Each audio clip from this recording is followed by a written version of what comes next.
గతంలో దళితులకు బహుజన ఉద్యమానికి పెద్దపీటగా నిలిచినటువంటి ఆర్ఎస్ గారు ఇప్పుడు వాళ్ళతోనే తిట్టించుకుంటున్నారు ఒక ద్రోహి టైప్ లో.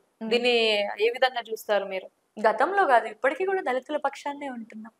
ఇప్పుడు కూడా బహుజన మరి ఎందుకు వర్గాల ద్రోహి పక్షాన్నే ఉంటున్నాం. ఆర్ఎస్ ప్రవీణ్ కుమార్ గారు దళితులకి ద్రోహం చేస్తున్నారు ఎవరో అనేది ఎందుకు ఒక్కళ్ళిద్దరు వస్తుంది? అన్న విషయాలని మనం అసలు పట్టించుకోవద్దు. ఎందుకంటే నేను ఇందాకే చెప్పిన, ఇప్పుడు ఇందాక మీరు అన్నారు ఒక్కరికి అన్యాయం జరిగినా కూడా మేము ఖచ్చితంగా మాట్లాడతాం అంటున్నారు కదా. ఇప్పుడు నేను అందుకే అంటున్నా, ఇప్పుడు ఆ ఒక్కరు కూడా మన లెక్కల్ని తీసుకోవాలి కదా. అక్కడ అన్యాయంగా జరిగేటిది, అక్కడ స్ప్రెడ్ అయ్యేది అబద్ధం. ఇప్పుడు ఎలక్షన్ లో 48 గంటల ముందు ఏ విధంగా అయితే ఉషక్క అమ్ముడు పోయింది అని అన్నారు, ఏ విధంగానైతే నా విజయాన్ని ఆపేయడానికి ప్రయత్నం చేసిల్లో అబద్ధపు మాటలతోటి, అదే విధంగా రౌడీయిజం తోటి, సేమ్ అట్లనే ప్రవీణ్ కుమార్ సార్ ని కూడా ఆయన దళిత వర్గానికి, బహుజన వర్గానికి, ముఖ్యంగా బహుజన వర్గానికి దిక్సూచిగా ఉన్నారు అని చెప్పేసి ఆయనని డిఫేమ్ చేయడానికి అబద్ధపు మాటలు, కుట్రపూరితమైన వాక్యాలు చేస్తున్నారు.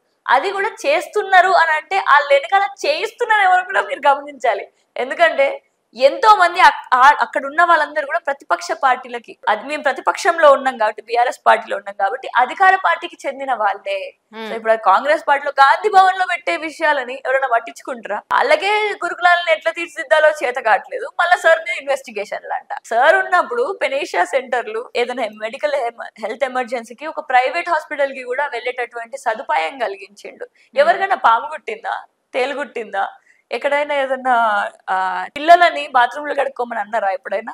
కానీ ఇప్పుడు చూడండి ఎట్లా తయారైందో. ఈ నాయకులా చెప్పేది, ఏ నాయకులు? ఇప్పుడు సెక్రటరీ అల్వవర్షిని గారు ఏమంటున్నారు, పిల్లలు పాయికాన్లు వాళ్ళే కడుక్కోవాలి, వాళ్ళ టాయిలెట్స్ వాళ్ళే కడుక్కోవాలి, వాళ్ళ రోటీలు వాళ్ళే చేసుకోవాలి అని అంటున్నారు. ఇప్పుడున్న రూల్ ఎట్లుందో చూడండి, గీలా సార్ అనేటివి వాళ్ళకి అనేంత హక్కు కూడా లేదు అసలు.